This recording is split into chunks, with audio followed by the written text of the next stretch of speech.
저는 결과적으로 이번 주 비트코인이 92K까지 하락한 후 지지선을 하회하는 움직임이 나와준다면 보수적으로 80K에서 82K까지의 추가 하락을 염두에 둬야 된다고 생각하고 있습니다.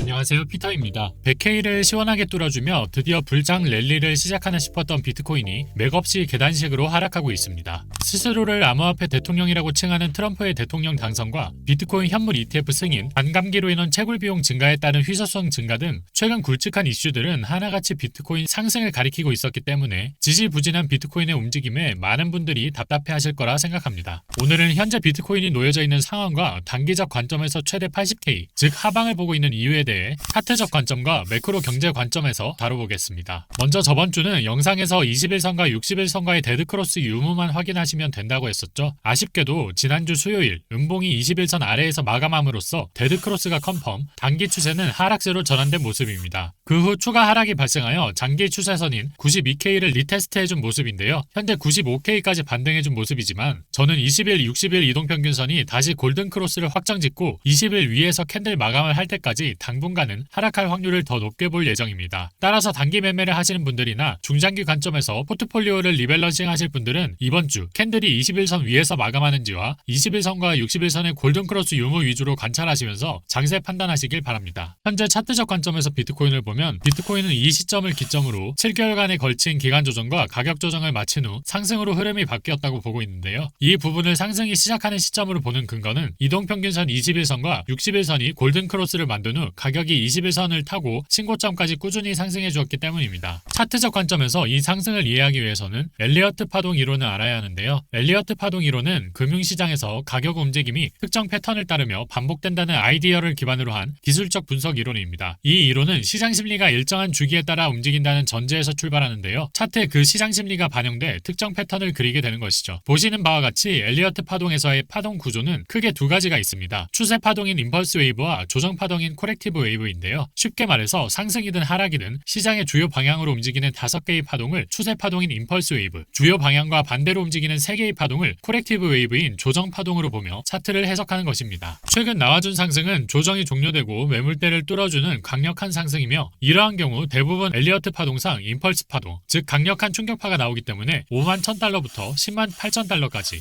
2배가 넘는 상승을 임펄스 파동으로 보았고 현재는 임펄스 파동이 종료된 후 그에 대한 되돌림 조정 파동이 나오고 있는 중이라고 보고 있습니다. 조정 파동은 ABC로 나오며 그 하위의 세부 파동으로는 333, 335, 535 세 가지 형태의 파동으로 나오는데요. 현재 일봉상 나오고 있는 형태는 333 형태의 조정처럼 보이지만 일봉상 캔들이라 좀 더 자세히 보기 위해서는 4시간봉이나 1시간봉으로 시계열을 좁혀서 볼 필요가 있습니다. 4시간봉으로 변환해서 차트를 보시면 첫 번째 하락 패턴이 세부 패턴상 첫 번째 파동은 ABC 파동으로 떨어져서 A, 두 번째 파동은 ABC로 반등을 주어 B, 세 번째 파동은 진행 중이지만 앞선 파동의 모양으로 볼 때 333의 정석적인 형태의 조정 파동이 나와줄 것으로 판단해 볼 수 있겠습니다. 그렇다면 조정 파동이 어디까지 나와줄 것인가? 이것은 피보나치 되돌림을 통해서 예상해 볼 수 있는데요. 피보나치 되돌림이란 마찬가지로 기술적 분석에 사용되는 도구로 가격이 주요 움직임을 보인 후 조정 또는 되돌림이 발생할 수 있는 잠재적인 지지와 저항 수준을 찾는 데 사용됩니다. 보통 임펄스 파동의 경우 0.38이나 0.5 구간까지 되돌리는 경우가 많은데요. 현재 상승 파동에 대한 0.38이 되돌림 구간은 87,000달러 부근, 0.5 되돌림 구간은 8만 달러 부근입니다. 특히 8만 달러 부근은 장기 상승 추세에서 주요한 지지 역할을 하는 120일 이동평균선과 만나는 부근이기 때문에 이 가격까지 떨어졌을 시 반등할 확률이 높은데요. 여러 기술적 보조지표들이 공통적으로 가리키는 반등 구간은 보조지표들이 겹치면 겹칠수록 그 신뢰성이 올라가기 때문입니다. 따라서 저는 만약 이번 주에 단기 하락이 발생한다면 1차적으로 피보나치 되돌림 0.382 구간인 87,000달러, 2차적으로는 8만 달러 부근에서 반등이 나와줄 것으로 보고 시장을 바라보고 있습니다. 만약 해당 구간까지 하락 시 현물의 경우 분할 매수를, 선물의 경우 내림롱 포지션을 구축할 수 있을 텐데요. 실제 해당 상황이 발생할 시 어떤 판단을 해야 할지 실시간으로도 브리핑을 해드릴 예정이니 실시간 브리핑 받아보실 분들은 영상 더보기란과 고정 댓글에 텔레그램방 입장하시 이용하셔서 무료로 시황 정보와 뉴스, 알트코인 추천 정보까지 받아가시길 바랍니다. 다음으로 매크로 경제 관점에서 시장을 분석해보면 현재 시장이 상승할 것인가 하락할 것인가의 기준은 결국 물가에 달려있다고 생각하며 데이터상 단기 하락은 피할 수 없을 것으로 보입니다. 1월 10일 시장의 이목이 집중되었던 미국의 고용지표 발표가 있었습니다. 비농업 고용지수는 월가의 예상치와 전월치를 대폭 상회했고 실업률은 예상보다 낮게 나오면서 미국의 고용시장이 견고함을 보여주었습니다. 통화정책을 결정짓는 연준에는 양대 책무가 존재하는데 물가 안정과 최대 고용입니다. 고용이 강하고 물가가 상방 압력을 받게 되면 연준은 금리 인하를 할 수 없습니다. 이 차트는 미국의 노동시장 컨디션을 보여줍니다. 12월 데이터에 따르면 기업이 사람을 구하는 구인율이 4.7%이고 실업률이 4.1%였습니다. 하늘색 점선은 이상적인 완전 고용 상태를 나타내며 선의 안쪽에 있다는 의미는 일자리를 찾으려는 구직자 수보다 기업에서 구직자를 구하려고 하는 일자리 수가 더 많다는 의미로 노동시장이 굉장히 강력함을 의미하는데 이 상태에서는 기업들이 더 많은 구직자리를 유치하려고 경쟁하기 때문에 임금의 상승 압력이 커지게 되며 이것은 소비를 증가시켜 인플레이션을 증가시킬 것이라는 의미를 내포합니다. 이 데이터대로 흘러가면 2025년에 연준은 금리 인하를 하기가 어렵습니다. 현재 증시는 1월 15일 발표될 소비자 물가지수를 기다리고 있습니다. 소비자 물가지수의 추세를 보면 10월에 2.4%를 찍은 이후로 11월은 2.6%, 12월엔 2.7%를 기록하며 상승세를 이어가고 있으며 1월 발표의 컨센서스는 2.8%로 3개월 연속 물가가 상승할 것으로 예상되고 있습니다. 근원 소비자 물가지수 또한 3.3%에서 내려오지 않고 있습니다. 제가 예상했을 때 1월 15일 소비자 물가지수는 예상치보다 낮게 나올 가능성보다 최소 예상치에 부합하거나 예상치를 상회할 가능성이 있을 것으로 예상합니다. 물가에 대한 민감도가 최대치까지 올라온 현 시점에서 물가지수가 만에 하나 예상치 상회로 발표되게 된다면 증시에 미칠 충격이 상당할 것으로 예상합니다. 따라서 미 증시에 상당한 영향을 받는 코인 시장 또한 하락할 확률이 높다고 보고 있습니다. 또한 미국 국채 2년물 금리를 보면 미국 기준금리 상단인 4.5%에 근접한 4.383%까지 급등하는 모습을 보여주었는데 2년물 금리는 미래 기준금리를 선행하는 지표로 채권 시장은 2025년에 금리 인하가 없을 가능성을 더 높게 반영하기 시작했다는 뜻이며 연방금리 선물시장 데이터를 보면 2025년 금리 동결 확률은 13%에서 30%로 급등했으며 1회 금리 인하 가능성 또한 32%에서 40%로 급등하면서 이를 더하면 금리 인하가 1회 이하일 가능성이 현재로서는 72%로 시장 전망은 더욱 비관적으로 변했습니다. 뱅크 오브 아메리카에서는 1월 11일 기점으로 금리 인하 사이클 자체가 끝났으며 장기적으로 금리 동결 상태가 유지될 뿐만 아니라 오히려 금리 인상 위험이 높아졌다고 말했으며 독일 최대은행 도이치뱅크에서도 2025년 연준이 금리를 동결할 것이라고 발표했고 JP모건과 골드만삭스에서도 25년 첫 금리 인하 시점을 3월에서 6월로 연기했으며 웨스파고와 시티그룹 또한 금리 인하 전망을 후퇴 조정했습니다. 이에 따라 미국 국채 10년물 금리는 단번에 전고점을 돌파하면서 4.8%에 근접했는데 이것은 위험자산 시장에 상당한 하방 압력일 뿐만 아니라 문제는 여기서 끝나지 않고 금리가 전전 고점인 5%까지 돌파할 가능성이 높다는 것입니다. 이에 따라 증시의 긴축적인 환경이 이어지면서 저는 코인 시장에도 하방 압력이 이어질 것이라 보고 현재 형성되어 있는 알트코인 시가총액의 지지선을 하방으로 이탈하는 움직임이 나올 것이라 예상하며 만약에 당장 반등하더라도 상승을 이어가지는 못하고 하방으로 빠질 것이라고 생각합니다. 또한 저는 비트코인의 강세론자이지만 단기적으로는 비트코인이 11월부터 형성한 장기 추세 지지선인 92K를 하방으로 깨고 내릴 확률이 높다고 보고 있습니다. 이에 대한 근거로 URPD를 들 수 있는데요. URPD는 해당 가격에서 비트코인이 얼마나 매수되었는지를 보여주는 보조지표입니다. 보시면 아시겠지만 현재 비트코인이 90K 밑으로 빠지게 되면 그 밑으로는 지지해줄 매물대가 부재한 상황입니다. 따라서 저는 비트코인이 단기적으로는 하락하더라도 어차피 다시 올라갈 거라고 확신하지만 단기적으로는 매물대 부재로 인해 순간적으로 강한 낙폭이 발생할 가능성도 존재한다는 점에서 주의가 필요하다고 생각됩니다. 그러나 결과적으로 하락하던 하락하지 않던 간에 비트코인 현물은 매도할 필요가 없다고 생각합니다. 매크로적으로는 분명히 악재가 드러나고 있는 상황이지만 주류 자산으로 또 미국의 전략 자산으로의 위치를 공고히 하고 있는 상황에서 코인 시장의 펀더멘탈은 계속해서 성장하고 있기 때문입니다. 1월 11일에 뉴햄프셔주와 노스다코타주가 합류하면서 미국 내 5개 주가 전략적 비트코인 준비금 법안 추진을 시작했으며 미국 상원에서는 공화당 신시아 루미스를 필두로 상원 내 디지털 자산 소위원회 설립을 추진하고 있습니다. 이를 통해 디지털 자산 친화적 규제 정책을 본격화할 것으로 예상되며 세계 3위 자산 운용사인 피델리티의 최신 보고서에 따르면 2025년까지 더 많은 국가들이 비트코인을 전략적 비축 자산으로 포함시킬 것으로 예상하며 어떤 국가라도 이러한 계획을 공개적으로 발표할 경우 더 많은 구매자를 끌어들여 가격을 상승시킬 것이기 때문에 이를 공개할 이유가 없으며 비밀리에 많은 국가가 비트코인을 비축할 것이라 예상했습니다. 또한 암호화폐 업계에 강력한 철퇴를 날렸던 미국 상품선물거래위원회 의장과 증권거래위원회 게리 갠슬러가 트럼프 취임과 동시에 일제히 퇴임을 앞두고 있습니다. 이에 따라 업계 친화적 정책에 대한 기대감이 점점 높아지면서 비트와이즈의 설문조사를 참여한 금융자문가의 96%가 2024년에 고객으로부터 암호화폐에 대한 질문을 받았으며 금융자문가의 56%가 25년에 암호화폐 투자를 긍정적으로 생각한다고 답변하였습니다. 지난 12개월 동안 글로벌 기업의 비트코인 보유량은 2배가 증가했으며 특히 4분기에 63% 급등함에 따라 트럼프 당선 효과를 보여주었으며 중요한 점은 기관 채택이 이제 시작 단계에 있다는 점이며 2025년에 엄청난 기관과 국가의 채택이 잇따를 것이라는 점입니다. 따라서 저는 단기적으로는 거의 확실하게 조정세를 바라보고 있지만 이번 조정은 2025년 대상승장을 준비하기 위한 마지막 기회라고 생각하며 이 시기에 각자가 이 조정을 어떻게 판단하고 준비하느냐에 따라 2025년에 암호화폐를 통한 수익과 경제적 자유를 줄지 안타까운 손실을 줄지 결정한다고 보고 있습니다. 따라서 조정 기간에도 여러분들이 투심 흔들리지 않도록 각종 데이터와 뉴스들 바로바로 업데이트해 드릴 테니까요. 저를 믿고 끝까지 따라오시길 바랍니다. 오늘 준비한 내용은 여기까지고요. 영상 도움이 되셨다면 코인소믈리에 채널 구독과 좋아요 한 번씩 부탁드립니다. 추가로 오늘 공개할 알트코인은 텔레그램 방을 통해 공개될 예정이니까요. 영상 더보기란과 고정 댓글로 텔레그램 방 입장하셔서 무료로 알트코인 정보와 데일리 뉴스 및 시황 정보 받아가시기 바랍니다. 이상 피터였습니다. 감사합니다.